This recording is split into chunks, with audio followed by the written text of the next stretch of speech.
The summary and analysis of the short stories. The Yellow Wallpaper by Charlotte Perkins Stenson. The Yellow Wallpaper is a psychological horror story about a newlywed couple moving into a summer house with their newborn child. Their adjustment to their new lives leads to madness. Written in a first-person narration, in the vein of diary entries, the female protagonist believes that her husband belittles her illness and shuns her creativity as she is left imagining the interior of the home of which she feels trapped.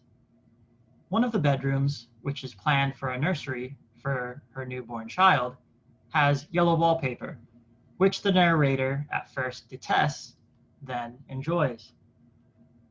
The wall begins to dominate her imagination as she sees a woman trapped within the wallpaper, and there could be more women trapped like herself. The ending is a cliffhanger, as her husband believes she has been delusional, locking herself in the room, only to quote-unquote creep over him every time. The Yellow Wallpaper plays as an allegory of the mistreatment of women.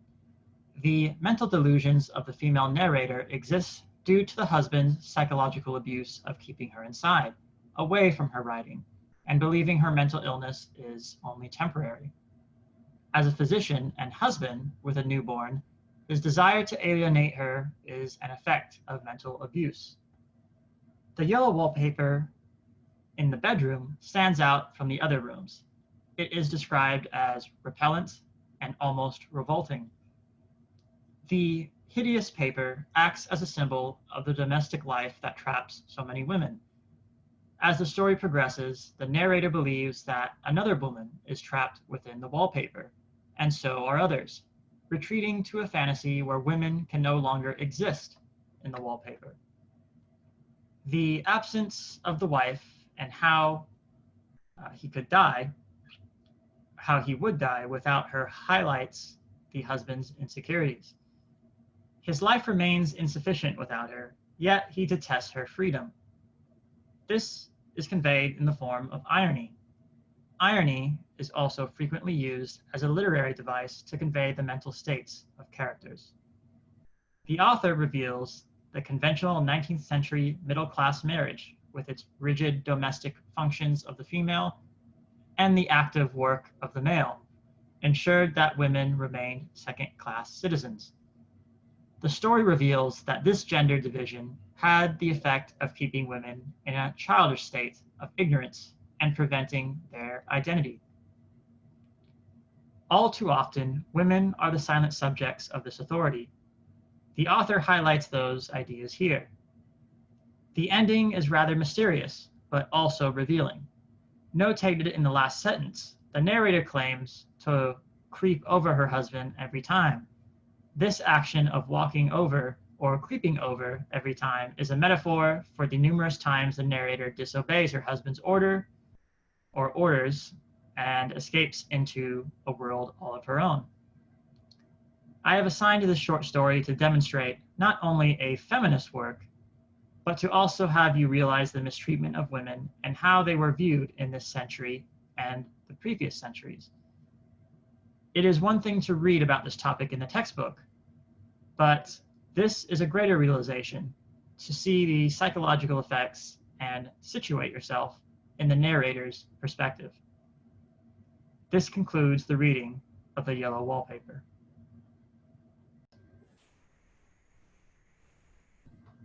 The Telltale Heart, a short story by Edgar Allan Poe, is about a killer murdering an elderly man.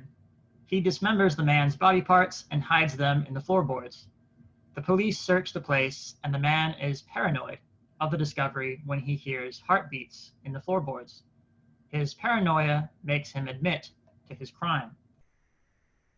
Once the police have arrived, being called by their neighbor, who heard an old man shriek, the narrator is careful to be chatty, to appear normal. He leads the officers all over the house without acting suspicious. The policemen do not suspect a thing.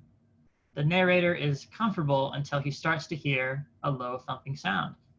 He recognizes the low sound as the heart of the old man, pounding away beneath the floorboards. He panics, believing that the policeman must also hear the sound and know his guilt. Driven mad by the idea that they are mocking his agony, he confesses to the crime and shrieks at the men to rip up the floorboards. Arguably, the main idea of the Telltale Heart is that when you commit a crime, in this case murder, you cannot escape your guilty conscience, no matter what state of mind you may be in.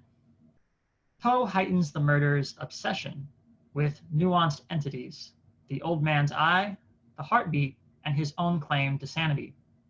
Poe's subjective viewpoint contributes to the narrative content through the exemplification of paranoia.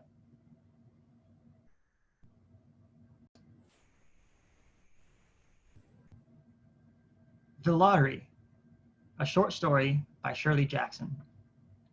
The lottery conveys the ritualistic tradition of persecution centered around a small village. The protagonist, Tessie Hutchinson, believes that there is an unfairness with the lottery system and, as a result, is stoned to death.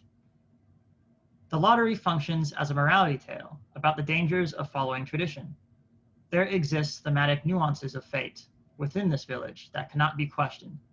The tradition of the lottery mirrors our culture and traditions that may impact our world and can be deemed as unfair. As a result, lives are lost, which poses the question of whether Tessie's heroism is actually heroic or worthwhile if others begin stoning her. The story ends on a cliffhanger for the reader as we are unaware of Tessie's survival. In The Lottery, Shirley Jackson highlights the ethics of traditions in society that may lead to eventual destruction.